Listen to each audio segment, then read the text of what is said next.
அஸ்ஸலாமு அலைக்கும். நம்ம இன்னைக்கு ஈத் ஸ்பெஷல் பிரியாணி எப்படி செய்யலான்னு பார்க்கலாம். நம்ம நார்மலா கேஸ் ஸ்டவ்ல தான் செய்வோம். ஆனா, இந்த வாட்டி கொஞ்சம் டிஃப்ரெண்ட்டா விறகு அடுப்புல செய்யலான்னு ட்ரை பண்ணியிருந்தோம். உங்களுக்கே தெரியும் விறகு அடுப்புல செஞ்சா அந்த ஸ்மோக்கி இதெல்லாம் ரொம்ப நல்லாவே டேஸ்ட் இருக்கும். இந்த பிரியாணிக்கான இன்கிரீடியன்ட்ஸ்லாம் நான் டிஸ்கிரிப்ஷன் பாக்ஸ்ல குடுத்துருக்கேன். போய் செக் அவுட் பண்ணி பாருங்க. நான் இது ஒரு 4 கிலோ அளவுக்கு இந்த பிரியாணி செஞ்சிருக்கேன். ஏன்னா ஈத்ங்கிறதுனால நம்ம பக்கத்து வீட்டுக்குலாம் தருவோம். இப்போ இந்த விறகடுப்ப எப்படி செட் பண்ணலான்னு பார்த்துக்கலாம். கீழலாம் கர பட வேண்டாம் அப்படின்னு நாங்க மொட்டை மாடியில முதல்ல மேட் ஈரம் பண்ணி, அது மேல கொஞ்சம் ஈரமான மணலையும் போட்டு, அது மேல ஸ்டாண்ட் வச்சுட்டோம். அதுக்கப்புறம் உள்ள விறகுலாம் போட்டு நாங்க பிரியாணியோட பாத்திரத்த வச்சு அத சூடாக விட்டுட்டோம். நாங்க விறகு நல்லா எரியறதுக்கு மண்ணெண்ணெய் யூஸ் பண்ணோம். நீங்க என்ன யூஸ் பண்ணுவீங்கன்னு கமெண்ட் பண்ணுங்க. அப்புறம் பாத்திரத்துல நல்லா எண்ணெய் ஊத்திட்டு, அத கொஞ்சம் சூடாக விட்டோம்.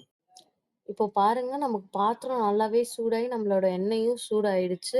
இப்போ சூடான எண்ணெயில பட்டை, லவங்கம், ஏலக்காய்லாம் போட்டதுக்கப்புறம், நம்ம கட் பண்ணி வச்சிருந்த ஆனியன்லாம் போடுங்க. நமக்கு பிரியாணி நல்லா வரணும்னா, அதுல வெங்காயம் தான் முக்கியமான விஷயம். அது நமக்கு நல்லா வதங்கி வந்தா தான் நம்மளோட பிரியாணில டேஸ்ட் நல்லா இருக்கும். பிரியாணிக்கு முக்கியமான டேஸ்ட் குடுக்கறதே வெங்காயம் தான். வெங்காயம் சீக்கிரமா வதங்க. நம்ம உப்பு போட்டோம்னா, வெங்காயம் சீக்கிரமாவே வதங்கும். அதுக்கப்புறம் நல்லா அத வதக்கி விட்டுறணும். அது ஒரு கோல்டன் ப்ரவுன் அளவுக்கு வர மாரி நம்ம வதக்கி விட்டுறணும். அதுக்கப்புறம் ஜிஞ்சர் கார்லிக் பேஸ்ட்ட போட்டோம்னா, நமக்கு டேஸ்ட் நல்லா வரும்.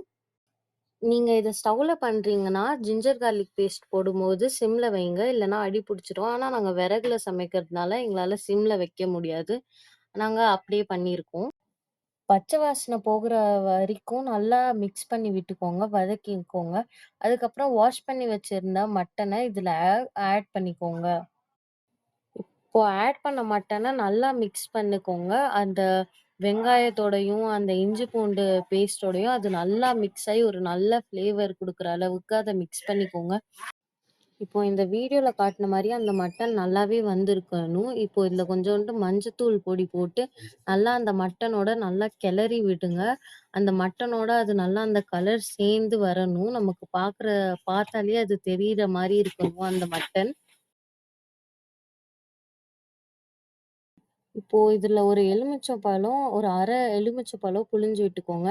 நாங்க ஏன் அரை எலுமிச்சம்பழம் போடுறோம்னா, நாங்க இதுல எப்படியும் தயிர் போடுவோம், கொஞ்சம் தக்காளி போடுவோம். இதுவே நமக்கு நல்லா அந்த புளிப்பு இது தரும். ஒண்ணு ஃபுல்லா போட்டா, இது நமக்கு ரொம்பவே ஜாஸ்தியான புளிப்பு தந்துரும். அதனால நாங்க பாதி லெமன் போட்டுக்கிட்டோம். அப்புறம் இதுல தயிர் போட்டுக்கிட்டோம். இப்போ நம்ம தயிர் போட்டோம்ல, அத நல்லாவே மிக்ஸ் பண்ணி விட்டுக்கோங்க.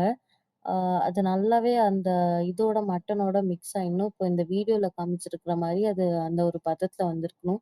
இப்போ இதுல தக்காளி ஆட் பண்ணி நல்லாவே கலக்கி விட்டுக்கோங்க. இந்த 3 பொருள் தயிரு, எலுமிச்சப்பழம், இந்த தக்காளி போட்டதே நமக்கு நல்ல புளிப்பு தரும். இத விட நீங்க ஒரு ஃபுல் எலுமிச்சப்பழம் போட்டிருந்தீங்கன்னா, ரொம்பவே புளிப்பா இருந்திருக்கும். இதுவே கரெக்ட்டான புளிப்பு. இப்போ இது நல்லா சூடானதுக்கப்புறம் இதுல சில்லி பவுடர் போடுங்க. நாங்க காரம் கொஞ்சம் ஜாஸ்தியாவே சாப்பிடுவோம். அதனால நாங்க எங்களுக்கு ஏத்த அளவுக்கு மிளகாத்தூள் போட்டுக்கிட்டோம். உங்களுக்கு எவ்வளோ மிளகாத்தூள் வேணுமோ நீங்க அவ்வளோ போட்டுக்கலாம். இத நல்லாவே கலக்கி விட்டுக்கோங்க. இதுல கொஞ்சம் பச்சை மிளகா, அப்புறம் புதினா, கொத்தமல்லி இதெல்லாம் நல்லா வதக்கிக்கோங்க. அந்த கொத்தமல்லி, புதினா அதோட ஃப்ளேவர்லாம் உள்ள இறங்குற வரைக்கும் அது நல்லா கிளறி விட்டோம்னா, ஒரு நல்ல ஒரு ஃப்ளேவர் வரும். அதுவரைக்கும் அத நல்லா கிளறி விடுங்க. அதுக்கப்புறம் நாங்க கொஞ்சம் மூடி போட்டு மூடி வச்சுட்டோம். ஏன்னா, இது நாங்க ஏன் மூடி போட்டு மூடி வச்சிருக்கோம்னா, அப்போதான் இந்த மட்டனுக்குள்ள அந்த மசாலாவோட ஃப்ளேவர்ஸ்லாம் இறங்கி நல்லா சாஃப்ட் அண்ட் ஸ்பான்ஜியா நமக்கு மட்டன் நல்லாவே வெந்து வரும். நாங்க மட்டன தனியாலாம் போட்டு வேக வைக்கல குக்கர்லலாம். இதுலயே டைரக்ட்டா மட்டன போட்டு வாஷ்ட் மட்டன போட்டோம். நல்லாவே வெந்து எங்களுக்கு சாஃப்ட்டா வந்துச்சு. இப்போ இதுல நம்ம தண்ணி ஆட் பண்ணிக்கலாம். நாங்க இங்க எந்த அளவுல எடுத்திருக்கோம்னா, 1 கிளாஸ் அரிசிக்கு 1 1/2 கிளாஸ் தண்ணி அளவுல எடுத்திருக்கோம். இத நல்லாவே தண்ணி போட்டு நல்லா அத கிளறி மிக்ஸ் பண்ணி விடுங்க. அந்த மட்டன் எல்லாமே அது மிக்ஸ் ஆகுற அளவுக்கு இப்போ இத தட்ட வச்சு மூடி விட்டுருங்க. நல்லா தண்ணி கொதிச்சு வரட்டும். அப்போதான் அந்த டேஸ்ட்டுமே நல்லா வரும். தண்ணி கொதிச்சதுக்கப்புறம் எண்ணெயுமே தனியா வந்துடுச்சு. இந்த மாரி ஒரு ஸ்டேஜ்ல ஊற வச்சிருந்த அரிசிய இதுல கொஞ்சம் கொஞ்சமா ஆட் பண்ணுங்க. அரிசி உடையாத மாரி நல்லா கிளறி விட்டுக்கோங்க. நாங்க பாஸ்மதி ரைஸ் யூஸ் பண்ணியிருக்கோம். அதனால நாங்க ஒரு 1/2 அன் ஹவர் ஊற வச்சிருந்தோம். இப்போ இந்த கிளறி விட்ட அரிசிய நம்ம மூடி விட்டுறலாம். கொஞ்ச நேரத்துக்கு அப்புறம் நம்ம இத தொறந்து பார்த்தோம்னா, இந்த அரிசியில கொஞ்சம் கொஞ்சம் அங்கங்க தண்ணி இருக்கு. இது இன்னும் வேகல. அதனால நாங்க இது கொஞ்ச நேரம் வேக விட்டுருக்கோம். இந்த தண்ணியெல்லாம் போயிட்டு அந்த அரிசி நல்லா வர மாரி. அதனால இந்த வீடியோல வர மாரி ஸ்டேஜ்ல உங்களோட பிரியாணி வந்த உடனே இத தம் விடலாம். இத தம் விடுறதுக்கு ஒரு நல்ல ஈரமான துணிய இந்த பாத்திரத்து மேல நம்ம கட்டிட்டு, அது மேல நம்ம மூடிர்லாம்.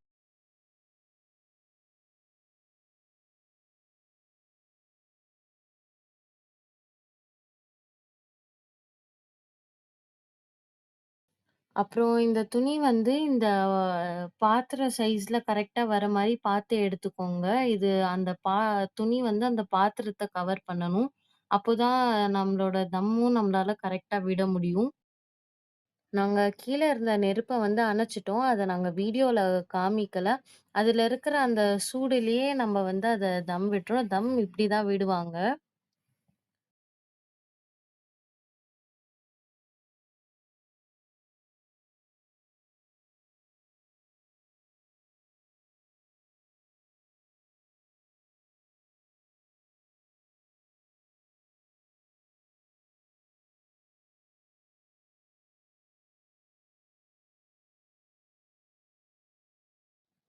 நாங்க கீழ இருந்த விறகு கரிய மேல எடுத்து வச்சுட்டோம். அந்த சூட்டுக்காக. அப்போதான் அந்த பிரியாணில அந்த ஸ்மோக்கி அந்த ஸ்மெல்லுமே வரும். இது மெயின்லி வைக்கிறது அந்த சூடுக்காக தான்.